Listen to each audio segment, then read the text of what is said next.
En los Evangelios encontramos a Jesús muchas veces conversando y discutiendo argumentos con las personas que lo rodeaban. Eso era parte de su misión en la tierra, dar a conocer a Dios por medio de la apologética.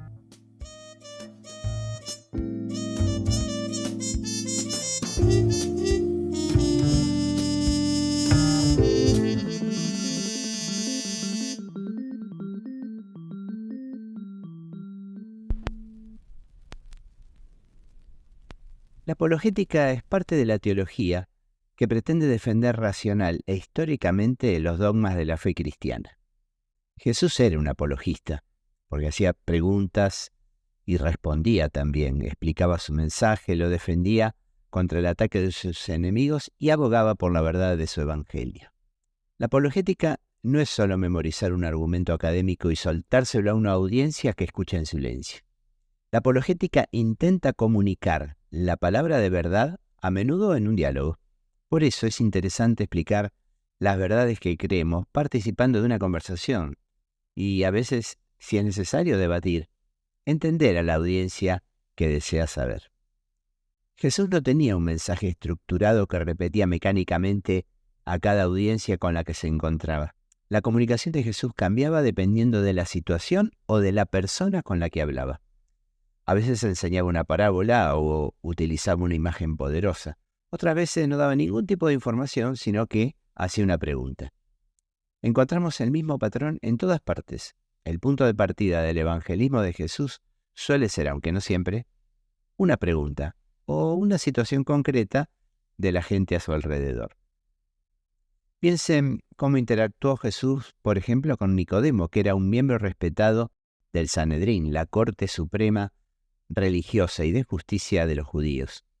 Nicodemo fue a hablar con él de noche y afirmó a Jesús: Rabí, sabemos que has venido de Dios como maestro, porque nadie puede hacer estas señales que tú haces si no está Dios con él. La impactante respuesta de Jesús ante esta aseveración fue: el que no naciere de nuevo no puede ver el reino de Dios. Jesús le proporcionó una imagen poderosa para mostrarle que el mensaje que traía Nicodemo no tenía cabida en las categorías fosilizadas de su mente.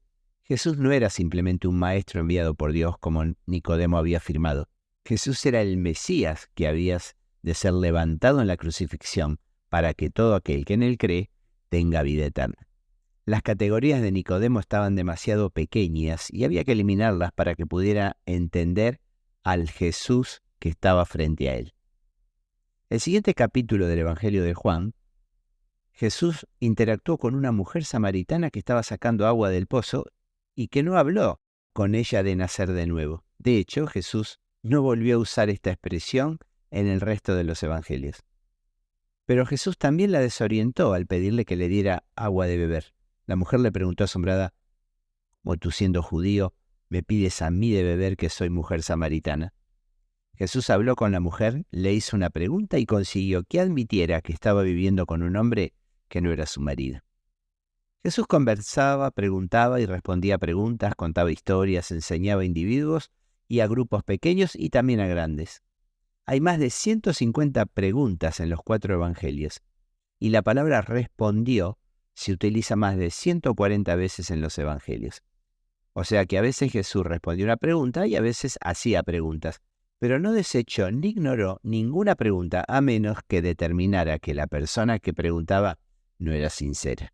En Mateo capítulos 21 y 22, Jesús tuvo una serie de debates con líderes judíos sobre temas de autoridad, sobre Juan el Bautista, sobre la ley, la muerte, la resurrección.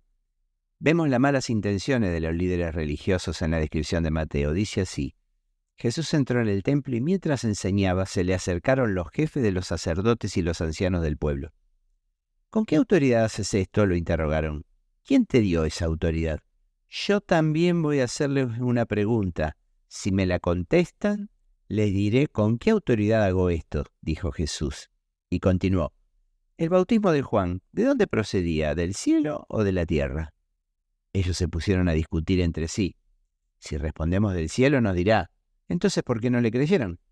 Pero si decimos de la tierra, tememos al pueblo, porque todos consideran que Juan era un profeta.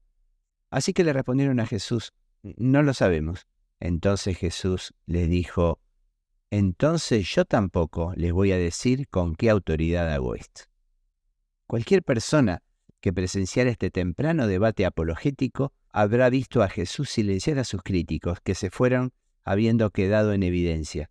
Jesús debatió con sacerdotes, fariseos, saduceos, y todos ellos se retiraron de las conversaciones con Jesús sabiendo que él había prevalecido con sus mejores argumentos. La multitud también lo sabía. La Biblia dice: oyendo esto la gente se admiraba de su doctrina.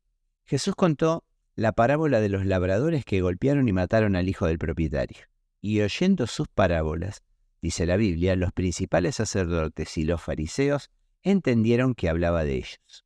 Al final de esta serie de debates públicos, los opositores de Jesús se retiraron.